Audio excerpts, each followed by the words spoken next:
삼성대리비비인후과 종로 허원정입니다. 필러를 맞으신 후에 성형수술을 계획을 하고 계신 것 같습니다. 하이코를 맞고 또 미간 부위 0.5cc 필러를 맞으셨다고 하셨는데요. 아마도 이제 실필러라고 하는 하이코를 맞으시고 그와 동시에 히알루론산 필러를 미간에 추가적으로 맞으신 거라고 생각이 돼요. 우리가 이제 히알루론산 필러는 우리가 흔히 말하는 녹는 필러라고 하고, 그 히알루론산 필러는 약을 이용해서 제거하는 게 용이하고, 수술 중에 약을 이용해서 완전히 다 제거하고 수술을 할 수가 있기 때문에 수술에 미치는 영향은 없습니다. 다만 하이코, 그런 실필러는 히알루론산 필러랑은 좀 달라서 완전히 제거하는 게 힘든 경우들이 많습니다. 하이코는 PDO-실이라고 하는 폴리다이악소나논이라고 하는 성분의 실을 이용해서 하는 필러인데요. 원래는 리프팅 용도로 사용이 되던 재료인데, 그거를 이제 필러 용도로도 요즘에는 많이 사용을 하고 있습니다. 그 PDO-실이라고 하는 그 성분은 보통 6개월에서 8개월 정도 지나면 흡수가 된다고 문헌상으로는 나와 있기는 하지만, 실제로 보면 완전히 다 흡수가 되는 경우들은 거의 없는 것 같고, 어느 정도 남아있는 경우들이 대부분입니다. 근데 그렇게 남아있는 경우에는 수술할 때 제거를 할 수 있으면 그게 더 수술하기에는 용이한데요.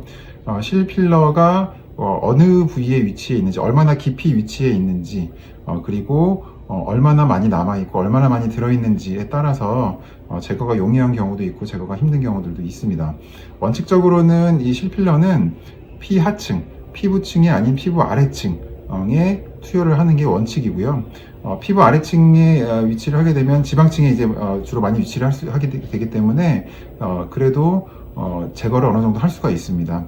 근데 실제로 필러 시술을 하다 보면 그 피하층까지 들어가는 게 좀 통증도 있을 수 있고, 술식이 쉽지 않을 수가 있기 때문에 피부층에다가 투여하는 경우들도 실제로 많이 있어요. 그래서 피부층에 투여하는 것도 투여할 수 있습니다. 하지만 그 피부층에 투여되어 있는 실필러가 남아있는 경우에는 그 실필러는 제거하기가 힘듭니다. 왜냐하면 피부층 안에 들어있는 걸 제거하기 위해서는 피부층이 상할 수밖에 없고, 그러면 피부층이 상하면 겉에 이제 흉터가 지기 때문에 그거는 무리해서 제거하는 건 안 됩니다.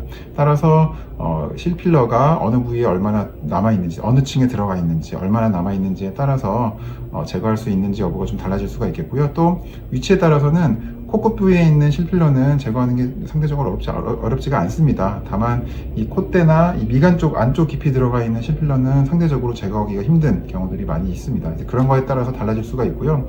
만약에 그 실필러가 피부층에 많이 남아 있다면 어떠한 영향을 미칠 수가 있냐면, 피부가 두꺼워지는 효과를 나타내게 돼요.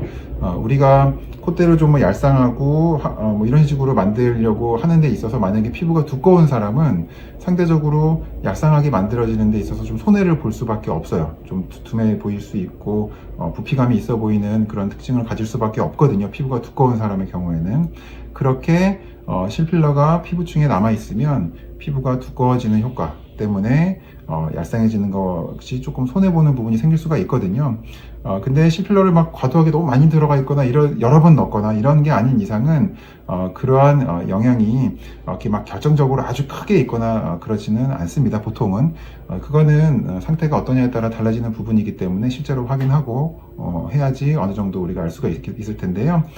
정리해서 말씀을 드리자면, 미간 부위에 들어갔을 걸로 생각이 되는 히알루론산 필러는 제거하는 게 전혀 어렵지가 않고, 실필러 같은 경우에는 제거할 수 있는 만큼 제거를 하면서 수술을 진행을 하면 되기 때문에 그 정도로 일단 생각을 하시고 진료를 받으시면서 정확한 부분에 대해서 상담 받으시면 될 것 같습니다. 네, 고맙습니다.